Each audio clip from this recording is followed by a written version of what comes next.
ದಿಂಗಾಲೇಶ್ವರ ಶ್ರೀ ಸ್ಪರ್ಧೆ ವಿಚಾರಕ್ಕೆ ಸಂಬಂಧಪಟ್ಟಂತೆ ವಚನಾನಂದ ಶ್ರೀ ರಿಪಬ್ಲಿಕ್ ಕನ್ನಡಕ್ಕೆ ಪ್ರತಿಕ್ರಿಯೆಯನ್ನು ಕೊಟ್ಟಿದ್ದಾರೆ. ಯಾಕೆ ಭೇಟಿ ಮಾಡಿದ್ರು ದಿಂಗಾಲೇಶ್ವರ ಶ್ರೀ ಅವರನ್ನ ಅಂತ ಹೇಳಿ ಅದಕ್ಕೆ ಪ್ರತಿಕ್ರಿಯೆಯನ್ನು ಕೊಟ್ಟಿದ್ದಾರೆ.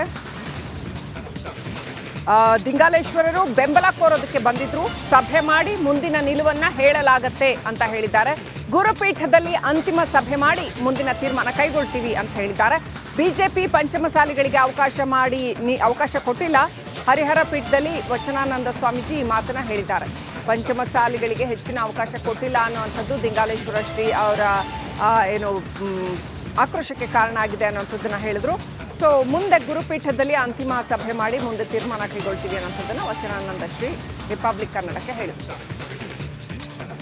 ಸಹಜವಾಗಿ ನಿನ್ನೆ ಬೆಂಗಳೂರಿಂದ ಹುಬ್ಬಳ್ಳಿಗೆ ಹೋಗುವ ದಾರಿ ಮಧ್ಯದಲ್ಲಿ ಯುಗಾದಿ ಹಬ್ಬದ ವಿಷಯಗಳನ್ನು ಮಾಡಲಿಕ್ಕೆ ನಮ್ಮ ಹತ್ರ ಬಂದರು. ಕೆಲವರು ವಿಚಾರಗಳನ್ನು ಅವರದೇ ಆದಂಥ ನೋವುಗಳನ್ನು ನಮ್ಮ ಮುಂದೆ ತೋಡ್ಕೊಂಡಿದ್ದಾರೆ.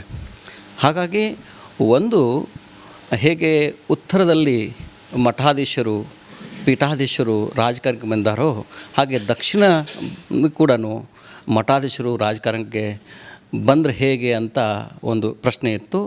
ಈಗಾಗಲೇ ದಿಂಗಾಲೇಶ್ವರ ಮಹಾಸ್ವಾಮಿಗಳು ಆ ಒಂದು ಹೆಜ್ಜೆಯನ್ನು ಮುಂದಿಟ್ಟಿದ್ದಾರೆ. ಆ ಹೆಜ್ಜೆಯನ್ನು ನಾವು ಸ್ವಾಗತಿಸ್ತೇವೆ ಒಂದು ಪೀಠದ ಪೀಠಾಧ್ಯಕ್ಷರಾಗಿ. ಇದರಲ್ಲಿ ಯಾವುದೇ ನಮಗೆ ದ್ವಂದ್ವ ನಿಲುವುಗಳು ಇಲ್ಲ. ಹಾಗಾಗಿ ನಿನ್ನೆ ಅವರು ನಮ್ಮನ್ನು ಬಂದು ನಮ್ಮ ಬೆಂಬಲವನ್ನು ಕೋರಿದರು. ಆದರೆ ನಾವು ಹೇಳಿದ್ದು, ನಾವು ಈಗಾಗಲೇ ಕಳೆದ 10 ದಿನಗಳಿಂದ ಹಲವಾರು ಜಿಲ್ಲೆಗಳಿಗೆ ಪ್ರವಾಸ ಮಾಡಿದ್ದೇವೆ. ಯುಗಾದಿ ಸಂದರ್ಭದಲ್ಲಿ ನಾವು ಪೀಠದಲ್ಲಿದ್ದೇವೆ. ಮತ್ತು ನಾಳೆಯಿಂದ ನಾವು ರಾಜ್ಯಾದ್ಯಂತ ಪ್ರವಾಸ ಮಾಡ್ತೇವೆ. ವಿವಿಧ ಲೋಕಸಭಾ ಕ್ಷೇತ್ರಗಳಲ್ಲಿ ಹೋಗಿ ಅಲ್ಲಿ ಸಭೆಗಳನ್ನು ಮಾಡಿ ಭಕ್ತರ ಅಭಿಪ್ರಾಯ, ಅನಿಸಿಕೆ, ಅವರ ನೋವು, ನಲಿವುಗಳನ್ನು ಕೇಳುವಂಥ ಒಂದು ಪರಿಪಾಠವನ್ನು ಇಟ್ಟುಕೊಂಡಿದ್ದೇವೆ. ಅದಾದಮೇಲೆ ನಮ್ಮ ನಿರ್ಧಾರವನ್ನು ನಾವು ಪ್ರಕಟಿಸ್ತೀವಿ ಅಂಥೇಳಿ ತಿಳಿಸಿದ್ದೇವೆ. ಅವರು ಸಹಜವಾಗಿ ನಿನ್ನೆ ಹಲವಾರು ವರ್ಷಗಳಿಂದ ನೀರಿನಲ್ಲಿ ತ್ಯಾಜ್ಯ ಸೇರುತ್ತಿರೋದು ಗೊತ್ತಿದ್ರೂ ಕೂಡ ಯಾರೂ ಧ್ವನಿ ಎತ್ತಲಿಲ್ಲ. ಕಳೆದ 10 ವರ್ಷದಿಂದ ಈ ಶಿವಮೊಗ್ಗದ 8-10 ಕಡೆ ಇದಕ್ಕಿಂತ ಹೊಲಸಾಗಿರುವಂತಹ ನೀರು ಡೈರೆಕ್ಟ್ ಆಗಿ ಬಂದು ಸೇರುತ್ತೆ. ತುಂಗೆ ಮಲಿನ ಹಾಕಿದ್ದಾಳೆ. ಜನರು ಅದನ್ನೇ ಕುಡಿಯುತ್ತಿದ್ರು. ಅಧಿಕಾರಿಗಳು ಮಾತ್ರ ಕಣ್ಮುಚ್ಚಿ ಕುಳಿತಿದ್ದಾರೆ. ಈ ನೀರನ್ನ ಕುಡಿಲಿಕ್ಕೆ ಸಾಧ್ಯ ಇದೆ ಅಲ್ರಿ? ಇದು ಮನೆಯ ಟಾಯ್ಲೆಟ್ ನ ನೀರಿದು. ಸ್ವಲ್ಪ ಆದ್ರೂ ಮನುಷ್ಯತ್ವ ಇದೆ ಅಂದ್ರೆ ನಿಮ್ಗೆ? ಆದ್ರೆ ಹಿಂದೆ ಮುಂದೆ ನೋಡದೆ ತುಂಗೆಯ ಮಾನ ಉಳಿಸೋಕೆ ಮುಂದಾದ ಏಕೈಕ ಚಾನಲ್ ಈ ತೆಪ್ಪಾದ ರ್ಯಾಲಿ ಮಾಡುವ ಮೂಲಕ ಸರ್ಕಾರವನ್ನ ಎಚ್ಚರಿಸುವಂತ ಪ್ರಯತ್ನವನ್ನ ಮಾಡ್ತಾ ಇದ್ದೀವಿ.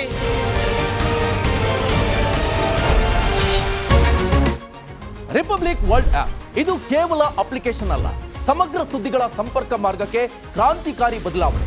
ರಿಪಬ್ಲಿಕ್ ವರ್ಲ್ಡ್ ಆಪ್ ಕೇವಲ ಸುದ್ದಿ ಅಪ್ಲಿಕೇಶನ್ ಪರಿಚಯಿಸುತ್ತಿಲ್ಲ, ಬದಲಾಗಿ ಡಿಜಿಟಲ್ ಸುದ್ದಿ ಬಳಕೆಯ ಹೊಸ ಯುಗಕ್ಕೆ ನಾಂದಿ ಹಾಡ್ತಾ ಇದೆ. ಇದೊಂದು ಬ್ರೇಕಿಂಗ್ ನ್ಯೂಸ್, ಪ್ರಭಾವಶಾಲಿ ಕಾರ್ಯಕ್ರಮಗಳಿಗೆ ಗಟ್ಟಿಯಾದ ವೇದಿಕೆ. ಇಲ್ಲಿ ಕೇವಲ ತಾಜಾ ಸುದ್ದಿ, ಅದರ ನೇರ ಪ್ರಸಾರ ಮತ್ತು ಚರ್ಚೆಗಳಿಗೆ ಮಾತ್ರ ಅವಕಾಶ. ರಿಪಬ್ಲಿಕ್ ವರ್ಲ್ಡ್ ಆಪ್ ಡೌನ್ಲೋಡ್ ಮಾಡಿ ಗೂಗಲ್ ಪ್ಲೇಸ್ಟೋರ್ ಹಾಗೂ ಆಪಲ್ ಆಪ್ ಸ್ಟೋರ್ನಲ್ಲಿ ಲಭ್ಯ.